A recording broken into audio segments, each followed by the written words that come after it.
ನೀನುಲಿದ ಪಾದವನಿಟ್ಟ ಜಗವೇ ಸುಕ್ಷೇತ್ರ, ಜಲವೇ ಪಾವನ ತೀರ್ಥ, ಸುಲಭ ಶ್ರೀ ಗುರುವೇ ಕೃಪೆಯಾಗು ಎನಗೆ, ಕೃಪೆಯಾಗು ಎನಗೆ. ಸರ್ವಪ್ರಥಮದಲ್ಲಿ ಎನ್ನಾರಾಧ್ಯ ಗುರುವರಯರನ್ನ ಭಕ್ತಿಯಿಂದ ಸ್ಮರಿಸಿ, ಈ ನಾಡಿನ ಬಸವಾದಿ ಶಿವಶರಣರ ಪರಮ ಪಾವನ ಸನ್ನಿಧಾನಕ್ಕೆ ಅನಂತ ಕೋಟಿ ಭಕ್ತಿಯ ನಮನಗಳನ್ನು ಸಮರ್ಪಿಸಿ, ನಡೆದಾಡೋ ದೇವರು, ಮಾತನಾಡುವ ದೇವರು, ಜಗವನ್ನ ಜ್ಞಾನದ ಮುಖೇನವಾಗಿ ಉದ್ಧಾರಗೈದಿರತಕ್ಕಂಥ ಸಿದ್ದೇಶ್ವರ ಪಂಗಳವರ ಪಾದ ಪದ್ಮಗಳಿಗೆ ಅನಂತ ಕೋಟಿ ಭಕ್ತಿಯ ದೀರ್ಘದಂಡ ನಮಸ್ಕಾರಗಳನ್ನು ಸಮರ್ಪಿಸಿ, ಮಹಾಶಿವರಾತ್ರಿಯ ಪುಣ್ಯಮಯವಾಗಿರತಕ್ಕಂಥ ಈ ಸಮಯದಲ್ಲಿ 14 ದಿನಗಳ ಕಾಲ ನಿರಂತರವಾಗಿ ಆಧ್ಯಾತ್ಮಿಕದ ಅಮೃತದ ವಾಣಿಯನ್ನು ನೀಡಿರತಕ್ಕಂಥ ಪರಮ ಪೂಜ್ಯ ಶ್ರೀ ಅಮೃತಾನಂದ ಪರಮ ಪೂಜ್ಯರ ಪರಮ ಪಾವನ ಸನ್ನಿಧಾನಕ್ಕೆ ಅನಂತ ಕೋಟಿ ಶರಣಾರ್ಥಿಗಳನ್ನು ಸಮರ್ಪಿಸಿ, ವೇದಿಕೆ ಮೇಲೆ ಆಶೀನರಾಗಿರತಕ್ಕಂಥ ಎಲ್ಲ ಹರಗುರು ಚರಮೂರ್ತಿಗಳ ಪರಮ ಪಾವನ ಸನ್ನಿಧಾನಕ್ಕೆ ಭಕ್ತಿಯಿಂದ ಶರಣೆಂದು, ವೇದಿಕೆಯ ಮುಂಭಾಗದಲ್ಲಿ ಆಶೀನರಾಗಿರತಕ್ಕಂಥ ಎಲ್ಲ ಶರಣು ತಾಯಿ ತಂದೆಯರಿಗೆ ಅನಂತ ಕೋಟಿ ಶರಣಾರ್ಥಿಗಳು. ನಮಗೆಲ್ಲ ಬಹಳ ಪುಣ್ಯವಂತರ ನಾವು ಭಾವಿಸ್ಬೇಕಾಗ್ಯದ. ಇವತ್ತು ಎಂಥ ಪುಣ್ಯವಂತರ ನಾವೆಲ್ಲ ಅಂದ್ರ, ಅವಾಗ ದೇವರನ್ನ ವರಕರಣ ಮಾಡಬೇಕಾಗಿತ್ತಂದ್ರ, ದೇವರನ್ನ ಒಲಿಸ್ಕೋಬೇಕಾಗಿತ್ತಂದ್ರ, ದೇವರ ಆಶೀರ್ವಾದ ನಮಗ್ ಸಿಗಬೇಕಾಗಿತ್ತಂದ್ರ ತಪ ಮಾಡಬೇಕಾಗಿತ್ತು, ಅನುಷ್ಠಾನ ಮಾಡಬೇಕಾಗಿತ್ತು, ಬಹಳ ಕಷ್ಟ ಇತ್ತು. ಆದ್ರೆ ಇವತ್ತಿನ ದಿನ ನಮಗ ಅಲ್ಪ ಆಯುಷ್ಯ ಅದ. ಅವಾಗ ಆಯುಷ್ಯ ಹೆಚ್ಚಿತ್ತು. 16 ವರ್ಷಗಳ ಕಾಲ ತಪಸ್ಸನ್ನ ಮಾಡಿ ಭಗವಂತನ ಭಕ್ತಿಗೆ ಪಾತ್ರರಾಗ್ತಿದ್ರು. ಆದ್ರೆ ಅಲ್ಪ ಆಯುಷ್ಯ ಹೊಂದಿರತಕ್ಕಂಥ ನಮ್ಮ ಶರೀರಕ್ಕೆ, ನಮ್ಮ ಮನಸ್ಸಿಗೆ ಆಶೀರ್ವಾದ ಆಗಬೇಕಾಗಿತ್ತಂದ್ರೆ, ಗುರುಕರುಣೆ ಆಗಬೇಕಾಗಿತ್ತಂದ್ರೆ ಏನು ಮಾಡಬೇಕು ಅಂತ ಕೇಳ್ತಾರೆ. ನಮ್ಗೆ ಯಾರಿಗೂ ತಪ ಮಾಡಕ್ ಆಗಂಗಿಲ್ಲ. ಯಾಕಂದ್ರೆ ಜೀವನದ ಜಂಜಾಟದೊಳಗೆ ಬಿದ್ದು ಬಿಟ್ಟಿದ್ದೀವಿ ನಾವು. ಹೊತ್ತು ಹೊಂಟಾಗಿನ ಹಿಡ್ಕೊಂಡು ಹೊತ್ತು ಮುನಗೋ ಗಂಟ ಬರೇ ಗಳಿಸೋದಕ್ಕೆ ನಾವು ಬೆನ್ನು ಹತ್ತಿ ಬಿಟ್ಟಿದ್ದೀವಿ, ಸಂಪಾದಿಸೋದಕ್ಕೋಸ್ಕರವಾಗಿ ಬೆನ್ನು ಹತ್ತಿ ಬಿಟ್ಟಿದ್ದೀವಿ. ಈ ದೇವರ ನಾಮಸ್ಮರಣೆ ಯಾವಾಗ ಮಾಡಬೇಕು, ಗುರು ಭಕ್ತಿ ಯಾವಾಗ ಮಾಡಬೇಕು, ದೇವರ ಆಶೀರ್ವಾದನ ಯಾವಾಗ ತಗೋಬೇಕನ್ನೋದು ನಮಗೆ ಯಾರಿಗೂ ಅರಿವಾಗ್ಲಿಕ್ಕತ್ತಿಲ್ಲ. ಇವತ್ತು ಅಮೃತಾನಂದ ಪರಮ ಪೂಜ್ಯರ ಇಂಥ ಒಂದು ಅಮೃತದ ವಾಣಿಯನ್ನು ನೀವು ಕೇಳಲಿಕ್ಕೆ ಬಂದಿದ್ದೀರಿ. ಆಗ್ಲೇ ಪರಮ ಪೂಜ್ಯರು ಹೇಳ್ದಂಗ ಉತ್ತರ ಪ್ರದೇಶದ ಪ್ರಯಾಗ್ರಾಜ್ನಲ್ಲಿ ಮಹಾಕುಂಭ ಮೇಳ ನಡೆದದ. ಮಹಾಕುಂಭ ಮೇಳದೊಳಗೆ ತ್ರಿವೇಣಿ ಸಂಗಮದೊಳಗೆ ನಾವೆಲ್ಲರೂ ಕೂಡ ಮಿಂದೆದ್ದು ಬಂದರೆ ಏನು ಆಗ್ತೈತಿ ಅಂತಂದ್ರೆ ನಾವೆಲ್ಲರೂ ಪುನೀತರಾಗ್ತೀವಿ ಅಂತ ಶಾಸ್ತ್ರ ಹೇಳ್ತದ. ಪ್ರಯಾಗ್ರಾಜ್ನಲ್ಲಿ ಏನು ಅಂತ ವಿಶೇಷ ಅದಂತ ಕೇಳಿದ್ರೆ, ಪುರಾಣದೊಳಗೆ ಶಾಸ್ತ್ರದೊಳಗೆ ಹೇಳ್ತದ, ಅಲ್ಲಿ ಅಮೃತದ ಹನಿಗಳು ಬಿದ್ದಾವು ಅಂತ ಹೇಳ್ತಾರೆ. ಪವಿತ್ರವಾಗಿರ್ತಕ್ಕಂಥ ಪ್ರಯಾಗರಾಜ್ನಲ್ಲಿ ಅಮೃತದ ಹನಿಗಳು ಬಿದ್ದಾವು. ಆ ಹನಿಗಳ ಬಿದ್ದಿರತಕ್ಕಂಥ ತ್ರಿವೇಣಿ ಸಂಗಮದ ನೀರು ನಮ್ಮ ಮೈಗೆ ತಾಕ್ತಂದ್ರ ನಾವು ಪುನೀತರಾಗ್ತೀವಂತ ಜಗತ್ತು ತಿಳ್ಕೊಂಡದ, ಶಾಸ್ತ್ರ ಹೇಳ್ಯದ. ಆದ್ರೆ ಯಾರ್ಯಾರಿಗೆ ಹೋಗ್ಲಿಕ್ಕಾಗಿಲ್ಲಲ್ಲ, ಪ್ರಯಾಗರಾಜನ ಅಮೃತದ ಹನಿಗಳು ಯಾರ ಮೈಗೆ ತಾಕಿಲ್ಲಲ್ಲ, ಇವತ್ತು ನಿಮ್ಗೆಲ್ಲರಿಗೂ ಹೇಳ್ತೀನಿ, ಸಿದ್ದೇಶ್ವರಪ್ಪಗಳವರ ವರಕರ್ಣ ಸಂಜಾತರಾಗಿರತಕ್ಕಂಥವರು ಪರಮ ಪೂಜ್ಯ ಅಮೃತಾನಂದ ಪರಮ ಪೂಜ್ಯರ ಪರಮ ವಾಣಿಗಳನ್ನ ನೀವು ಏನು ಕೇಳಿದ್ದೀರಲ್ಲ, ಅಮೃತಾನಂದ ಪರಮ ಪೂಜ್ಯರ ಅಮೃತದ ವಾಣಿ ನಿಮ್ಮ ಕಿವಿಗಳಿಗೆ ಬಿದ್ದಿದ್ದಾವಲ್ಲ, ನೀವೆಲ್ಲರೂ ಕೂಡ ಪುನೀತರಾಗಿದ್ದೀರಿ. ಇವತ್ತ ಇಂಥ ಭಗವಂತನ ಸೃಷ್ಟಿಯಲ್ಲಿ ನಿತ್ಯ ಬೀಸುವಂತ ಗಾಳಿ, ನಿತ್ಯ ಉರಿಯುವಂಥ ಸೂರ್ಯ, ಬಿಡದೆ ಬೀಸುವಂಥ ಗಾಳಿ, ಎಲ್ಲೋ ಇರತಕ್ಕಂಥ ಸಮುದ್ರದ ನೀರನ್ನ ಮಳಿ ರೂಪದಾಗ ತಂದ ನನ್ನ ಮನಿ ಬಾಗಲ್ ತನಕ ಭಗವಂತ ಹಾಕ್ತಾನಂತಂದ್ರ ನಮ್ಮ ಸ್ವಾರ್ಥ ಎಟ್ಟದ. ಒಂದು ಕಾಳ ಕೈ ಜಾರಿ ಭೂಮಿಗೆ ಬಿತ್ತಂದ್ರ ಎಂತ ದೊಡ್ಡ ತೆನಿ ಆಗ್ತದ. ಆ ತೆನಿ ಮತ್ತೆ ಭೂಮಿ ಒಳಗೆ ಹಾಕಿದ್ರ ಚೀಲಗಟ್ಲೆ ಆಗ್ತದ. ಆದ್ರೆ ನಾವೆಲ್ಲ ಹೆಂಗ್ ಮಾಡ್ಲಿಕ್ಕತ್ತೀವಿ? ನಂದು ನಂದು ನಂದು ಅನ್ನೋಂಥ ಸ್ವಾರ್ಥದೊಳಗೆ ನಾವು ಬದುಕಲಿಕ್ಕತ್ತೀವಿ. ಪ್ರಕೃತಿ ಎಲ್ಲವೂ ಕೂಡ ನಮಗ್ ಕೊಟ್ಟಿದ್ದದ. ನಾವು ಪ್ರಕೃತಿಗೆ ಏನು ಕೊಟ್ಟೇವ ಅಂತ ಕೇಳಿದ್ರ ಬರೇ ಪ್ರಕೃತಿಯನ್ನು ಕೆಡಿಸುವಂಥದ್ದು ಮಾಡಿದ್ದೀವಿ. ಎಲ್ಲರೇ ಊರ ಹೊರಗೆ ಚಲೋ 4 ದೊಡ್ಡ ಗಿಡಗಳಿದ್ದು ಅಂದ್ರ ಅದನ್ನ ಕಡದು ನಮ್ಮ ಮನೆಗೆ ತೊಲಿರೇ ಮಾಡಿಸ್ತೀವಿ, ಬಾಗ್ಲಾರೇ ಮಾಡಿಸ್ತೀವಿ. ಎಲ್ಲೋ ಒಂದು ಚಲೋ ಕೆರೆ ಇತ್ತಂದ್ರೆ ಅದನ್ನ ಒತ್ತುವರಿ ಮಾಡಿ ಅಲ್ಲಿ ಮಣಿರೇ ಕಟ್ತೀವಿ, ಹೋಟೆಲರೇ ಕಟ್ತೀವಿ. ನಮ್ಮ ಶ್ರೀಮಂತಿಕೆ ನಾವು ಹೆಚ್ಚು ಮಾಡ್ಕೊಳ್ಳಿಕ್ಕತ್ತಿದ್ದೀವಿ. ಅದು ಪ್ರಕೃತಿಯನ್ನು ನಾಶ ಮಾಡ್ಲಿಕ್ಕತ್ತಿದ್ದೀವಿ. ಭಗವಂತ ನಮಗೆಲ್ಲವೂ ಕೊಟ್ಟಿದ್ದಾನ, ಅದನ್ನು ನಾವು ಮರೆತು ಬದುಕಲಿಕ್ಕತ್ತಿದ್ದೀವಿ. ನಿಮ್ಮೆಲ್ಲರಿಗೆ ಹೇಳುವಂತಹದ್ದು, ಭಗವಂತನ ಸನ್ನಿಧಾನದೊಳಗೆ ಶಿವರಾತ್ರಿ ಇಂಥ ಶುಭ ಸಂದರ್ಭದೊಳಗೆ ನಾವೆಲ್ಲರೂ ಕೂಡ ಅರಿವು ಮಾಡ್ಕೋಬೇಕಾಗಿರತಕ್ಕಂಥದ್ದು.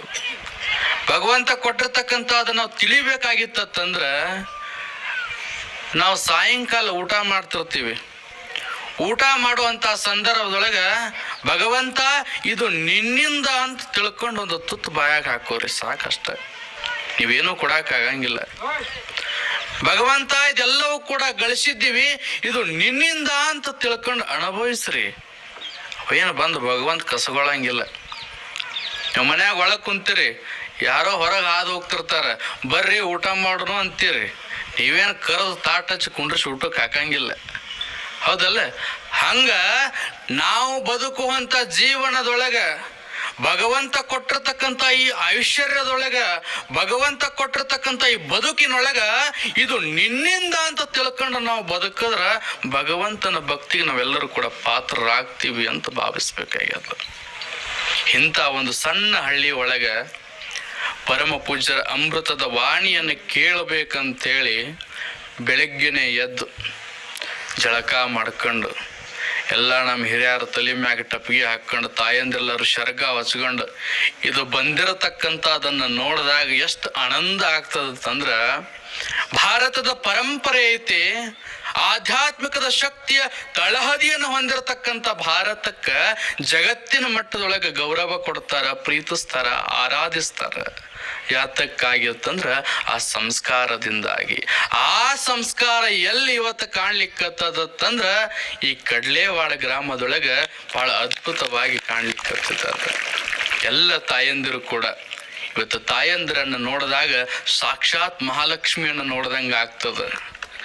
ಇಂಥ ತಾಯಂದಿರು ಭಾರತ ದೇಶದ ಸನಾತನ ಧರ್ಮದ ಶಕ್ತಿ ಉಳಿಬೇಕಾಗಿತ್ತಂದ್ರ, ಆಧ್ಯಾತ್ಮಿಕದ ಅರಿವು ನಮಗೆಲ್ಲರಿಗೂ ಕೂಡ ಬರಬೇಕಾಗಿತ್ತಂದ್ರ ತಾಯಂದಿರ ಪಾತ್ರ ಭಾಳ ದೊಡ್ಡದಿರುತ್ತದ. ಯಾಕಂದ್ರೆ ನಮ್ಮ ಅಪ್ಪಗಳೆಲ್ಲ ಭಾಳ ಬ್ಯುಸಿ ಇರ್ತಾರ. ಬೆಳಗ್ಗೆ ಮಣಿ ಬಿಟ್ರಂದ್ರ ಅವ್ರ ಕೆಲ್ಸಗಳು ಹಂಗಿರ್ತಾವ.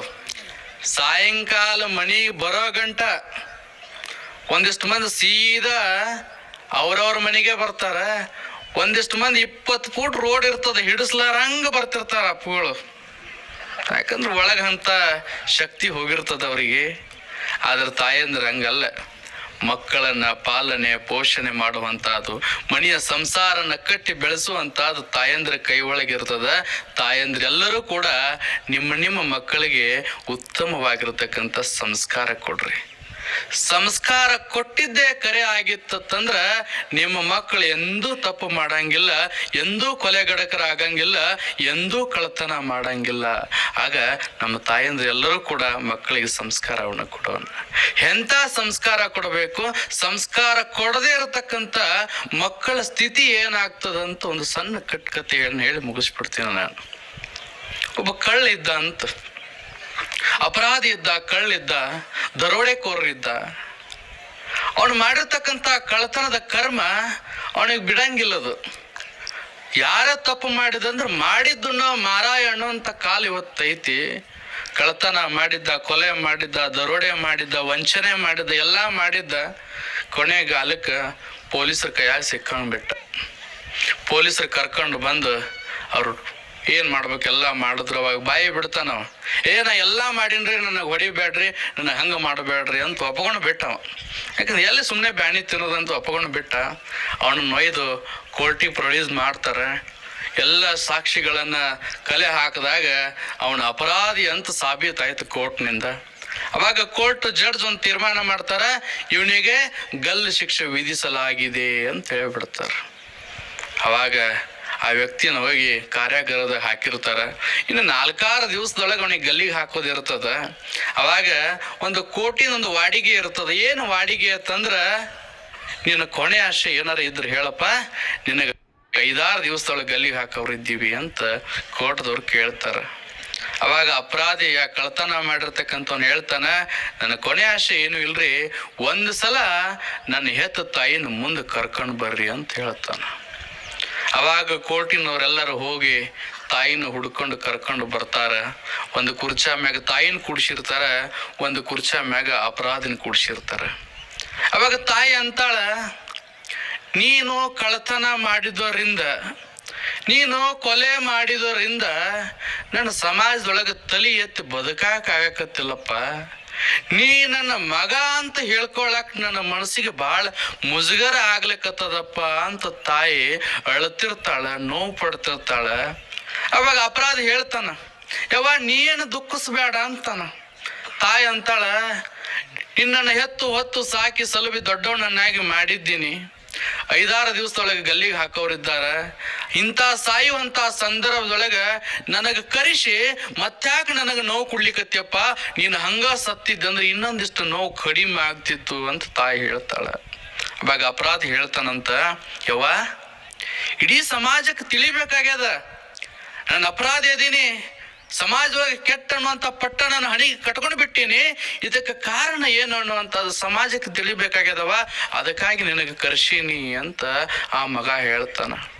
ಅವಾಗ ತಾಯಿ ಕೇಳ್ತಾಳೆ, ಏನಪ್ಪ ಕಾರಣ ಇದಕ್ಕೆಲ್ಲ ಅಂತ ಕೇಳಿದಾಗ ಅವ ಹೇಳ್ತಾನ, ಯವ್ವ ಇದಕ್ಕೆಲ್ಲ ಕಾರಣ ನೀನ ಅದಿ ನೋಡು ಅಂತ ಹೇಳ್ಬಿಟ್ಟು. ಅವಾಗ ಹೆತ್ತ ಕರಳು ಚುರ್ರ ಅಂತ. ಹೆತ್ತು ಹೊತ್ತು ಸಾಕಿ ಸಲುವಿ ದೊಡ್ಡವನನ್ನಾಗಿ ಮಾಡಿ ಮಗುವಿಗೆ ಒಂದು ಜನ್ಮ ಕೊಡ್ಬೇಕಾಗಿತ್ತಂದ್ರೆ ತಾಯಿ ಕಷ್ಟ ಅದು ಯಾರಿಗೂ ಗೊತ್ತಿರಂಗಿಲ್ಲ. ತಾಯಿ ಇಂಥ ಮಾತು ತನ್ನ ಕಿವಿಗೆ ಬಿದ್ದಾಗ ಬಹಳ ನೋವಾಗ್ತದ. ಅವಾಗ ತಾಯಿ ಕೇಳ್ತಾಳ, ಹೆಂಗಪ್ಪ ನಾನು ಕಾರಣ ಅಂತ ಕೇಳಿದಾಗ ಒಂದು ಸಣ್ಣ ಸನ್ನಿವೇಶವನ್ನ ನೆನಪು ಮಾಡ್ತಾನ ಆ ಅಪರಾಧಿ, ಆ ಮಗ. ಎಂಥ ಸನ್ನಿವೇಶ ಅಂತಂದ್ರ, ಯವ್ವ ನಾನೊಂದು 5-6 ವರ್ಷದ ಬಾಲಕಿದ್ದೆ. ಇದ ಹಿಪ್ಪರಿಗೆ ಅಂತ ಒಂದು ಸಂತಿ ಒಳಗ ನಿನ್ನ ಕಿರುಬಾರಲ್ಲಿ ಹಿಡ್ಕೊಂಡು ಸಂತಿ ಒಳಗೆ ನಿನ್ನ ಜೊತೆಗೆ ನಾನು ಬರ್ತಿದ್ದೆ. ನನ್ನ ಹೊಟ್ಟೆ ಭಾಳ ಹಸ್ದಿತ್ತು. ಯವ್ವ ನನಗೊಂದು ಹಣ್ಣು ಕೊಡಿಸು, ಯವ್ವ ನನಗೆ ಬಜಿ ಕೊಡಿಸು, ಯವ್ವ ನನಗೆ ಅದು ಕೊಡಿಸು ಇದು ಕೊಡಿಸು ಅಂತ ಗೋಗರದ ಕೇಳ್ತಿದ್ದೆ. ನನ್ನ ಹಸುವಿನ ನೋವು ನಿನಗೆ ಅವಾಗ ಕೇಳಿಸ್ಲಿಲ್ಲವ. ನೀನು ಮುಂದೆ ಹೊಂಟಿದ್ದಿ, ನಿನ್ನ ಕೈ ಕಸರ್ಕೊಂಡು ಭಗವಾನ್ರ ಬುಟ್ಟಿ ಒಳಗಿಂದೊಂದು ಹಣ್ಣನ್ನ ನಾನು ತುಡುಗು ಮಾಡಿ ತಗೊಂಡು ಮನೆಗೆ ಓಡಿ ಓಡಿ ಓಡಿ ಓಡಿ ಓಡಿ ಬಂದೆ. ಯವ್ವ ನೀ ಹಣ್ಣು ಕೊಡಿಸಂದ್ರೆ ನಾ ಕೊಡಿಸ್ಲಿಲ್ಲಲ್ಲ, ಇಲ್ಲಿ ನೋಡಿಲಿ ನಾ ಹಣ್ಣು ತಗೊಂಡು ಬಂದೇನಿ ಅಂತ ನಾನು ನಿನಗೆ ತೋರಿಸ್ದೆ. ಅವಾಗ ನೀನೇನು ಹೇಳ್ದೆವ, ಮಗನ ತರದ ತಂದಿ ಒಂದ ಯಾಕೆ ತರಕ್ ಹೋಗಿದ್ದಿ, ಇನ್ನೊಂದು ತಂದ್ರೆ ನನಗೂ ಆಗ್ತಿತ್ತಿಲ್ಲ ಅಂತ ನೀ ಅವತ್ತು ಹೇಳ್ದಿ. ಮಗನ ನೀನು ಮಾಡಿದ್ದು ತಪ್ಪದ, ತುಡುಗು ಮಾಡಬಾರ್ದಾಗಿತ್ತು, ಹಣ್ಣು ಕದಿಬಾರ್ದಾಗಿತ್ತು ಅಂತೇಳಿ ಅವಾಗ ನಾನು ಮಾಡಿರೋ ಒಂದು ಸಣ್ಣ ಹಣ್ಣಿನ ತುಡುಗನ್ನ ನೀನು ಗಮನಿಸಿ ನನ್ನ ಕಿವಿ ಹಿಡಿದು ಗೆಬ್ಬಿಗೆ ಹೊಡೆದು ನನಗೆ ನೀನು ಬುದ್ಧಿ ಕಲಿಸಿದ್ದೆತ್ತಂದ್ರ ಇವತ್ತು ನನ್ನ ಕೊರಳಿಗೆ ನೇನು ಹಗ್ಗಾನೂ ಬರ್ತಿರ್ಲಿಕ್ಕಿಲ್ಲ, ಇಡೀ ಸಮಾಜ ನನ್ನ ಕೆಟ್ಟವಣ್ಣು ಅಂತ ಪಟ್ಟಾನು ಕಟ್ತಿರ್ಲಿಕ್ಕಿಲ್ಲವ ಅಂತ ಒಂದು ಕಳ್ಳನ ಕಥೆಯನ್ನು ಪ್ರೇರಣೆಯಾಗಿ ತಗೋತೀವಿ. ಯಾಕೆ ಈ ಕಳ್ಳನ ಸನ್ನಿವೇಶ ನಾನು ಹೇಳೋದತ್ತಂದ್ರ, ಮಕ್ಕಳು ಸಣ್ಣವ್ರಿದ್ದಾಗ ತಪ್ಪು ಮಾಡ್ತಾವ, ಸಣ್ಣವ್ರದಾರ ಬಿಡ್ರಿ ಅಂತ ನೀವು ಬಿಟ್ಕೋತ ಹೋದ್ರಿ ಅಂದ್ರ ಆ ಸಣ್ಣ ತಪ್ಪುಗಳು ಬರಬರ್ತ ದೊಡ್ಡ ಆಗ್ತಾವ. ದೊಡ್ಡ ಆದಂಗ ಕೊಲೆಗಡಕರಾಗ್ತಾರ, ಸಮಾಜದೊಳಗೆ ಕೆಟ್ಟವ್ರಾಗ್ತಾರ. ಇವತ್ತಿನ ದಿನ ಇಂಥ ಆಧ್ಯಾತ್ಮಿಕವಾಗಿರತಕ್ಕಂಥ ಸತ್ಸಂಗದೊಳಗೆ ನೀವು ಏನು ಬಂದಿದ್ದೀರಲ್ಲ, ನಿಮ್ಮ ಮಕ್ಕಳಿಗೆ ಉತ್ತಮವಾಗಿರತಕ್ಕಂಥ ಸಂಸ್ಕಾರವನ್ನ ತಿಳಿಸಿಕೊಡುವಂತ ವೇದಿಕೆಯನ್ನ ಈ ಕಡ್ಲೆವಾಡದ ಭಕ್ತ ಸಮೂಹ ಆಯೋಜನೆ ಮಾಡಿಕೊಟ್ಟಿದೆ. ಅವರಿಗೆ ಜೋರಾಗಿ ಅಭಿನಂದನೆಯನ್ನು ಸಲ್ಲಿಸೋದರ ಮುಖಾಂತರವಾಗಿ ಅಭಿನಂದಿಸುತ್ತಾ, ಇವತ್ತು ಆಧ್ಯಾತ್ಮಿಕದ ಶಕ್ತಿಯನ್ನ ಇಡೀ ಜಗತ್ತಿನ ಉದ್ದಗಲಕ್ಕೂ ಕೂಡ ಸಾರಿರ್ತಕ್ಕಂಥವರು. ಶರಣರಂದರ ಹೆಂಗ ಇರಬೇಕಂತೇಳಿ ಎಲ್ಲ ಶರಣರಿಗೆ ಕಲಿಸಿಕೊಟ್ಟಿರ್ತಕ್ಕಂಥವರು. ಸನಾತನ ಧರ್ಮದ ಶಕ್ತಿಯನ್ನ ಜಗತ್ತಿಗೆ ಅರಿವು ಮಾಡಿಕೊಟ್ಟಿರ್ತಕ್ಕಂಥವರು. ಅವ್ರ ಹತ್ರ ಎಲ್ಲವೂ ಇದ್ದರೂ ಕೂಡ ಇಲ್ಲದಂಗ ಬದುಕಿರತಕ್ಕಂಥವರು. ನಿಷ್ಕಲ್ಮಶವಾಗಿರ್ತಕ್ಕಂಥ ಮನಸ್ಸನ್ನ ಹೊಂದಿ ಜಗತ್ತನ್ನ ಗೆದ್ದಿರತಕ್ಕಂಥ ಸಿದ್ದೇಶ್ವರಪ್ಪಗಳ ಆಶೀರ್ವಾದ ನಿಮಗೆಲ್ಲರಿಗೂ ಕೂಡ ಅಮೃತಾನಂದ ಪರಮ ಪೂಜ್ಯರ ಮುಖಾಂತರವಾಗಿ ನಿಮಗೆ ದೊರೆಯಲಿಕ್ಕತ್ತಿದ್ದ. ನೀವೆಲ್ಲರೂ ಕೂಡ ಪುಣ್ಯವಂತರಂತ ನಾನು ಭಕ್ತಿಯಿಂದ ಭಾವಿಸಿ ಇವತ್ತು ಇಂಥ ಒಂದು ಶುಭ ಸಂದರ್ಭದೊಳಗೆ, ಇವತ್ತು ಶಿವರಾತ್ರಿಯ ದಿನ, ಕೈಲಾಸದ ಬಾಗಿಲು ಕುಲ್ಲ ಇರ್ತೈತಿ. ಏನೇನು ಬೇಡ್ಕೊಳ್ಳೋರದೇರಿ ಬೇಡ್ಕೊಂಡ್ ಬಿಡ್ರಿ. ಹಾಗತ್ತಂದ್ರ ಶಿವರಾತ್ರಿ ಒಳಗ ಭಗವಂತನ ನಾಮಸ್ಮರಣೆಯನ್ನ ಮಾಡೋದಕ್ಕೋಸ್ಕರವಾಗಿ ಕೈಲಾಸದೊಳಗೆ ಕಾಯ್ತಿರ್ತಾನ ಪರಮಾತ್ಮ. ನಮ್ಮ ತನು ಮನದ ಭಕ್ತಿಯ ಸೇವೆಯನ್ನ ಮಾಡಿ ಭಗವಂತನ ಭಕ್ತಿಯಿಂದ ಭಜಿಸಿದ್ದೇ ಆಗಿತ್ತಂದ್ರ ಆಶೀರ್ವಾದ ಸರ್ವರಿಗೂ ಕೂಡ ಆಗ್ತದನ್ನುವಂಥದ್ದನ್ನ ಹೇಳಿ ಇವತ್ತು ಇಂಥ ಆಧ್ಯಾತ್ಮಿಕದ ಪ್ರವಚನದ ಭವ್ಯ ವೇದಿಕೆ ಮೇಲೆ ಆಸೀನರಾಗಿ ಎಲ್ಲರನ್ನ ಉದ್ಧಾರಗೈದಿರ್ತಕ್ಕಂಥ ಪರಮ ಪೂಜ್ಯರೆಲ್ಲರಿಗೂ ಕೂಡ ಭಕ್ತಿಯ ಶರಣುಗಳನ್ನ ಹೇಳಿ ಇಂಥ ಒಂದು ಕಾರ್ಯಕ್ರಮಕ್ಕೆ ನಮ್ದು ಪೂರ್ವದ ಜನ್ಮದ ಪುಣ್ಯದ ಫಲ ಅಂತ ಭಾವಿಸಿದ್ದೀವಿ. ಇಂಥ ಒಂದು ವೇದಿಕೆ ಮ್ಯಾಗ ಕುಳ್ರೋದೇ ಒಂದು ಸೌಭಾಗ್ಯ. ಅದರ ಜೊತೆಗೆ ಪರಮ ಪೂಜ್ಯರ ಜೊತೆಗೆ ನಿಮಗೂ ಹೇಳುವಂತ ಸೌಭಾಗ್ಯ ನಮಗೆ ಸಿಕ್ಕದಂದ್ರೆ ಇದು ನಮ್ಮ ಪೂರ್ವ ಜನ್ಮದ ಪುಣ್ಯ ಅಂತ ಭಾವಿಸಿ ಇಲ್ಲಿ ಕೂಡಿರ್ತಕ್ಕಂಥ ಆ ಸರ್ವರಿ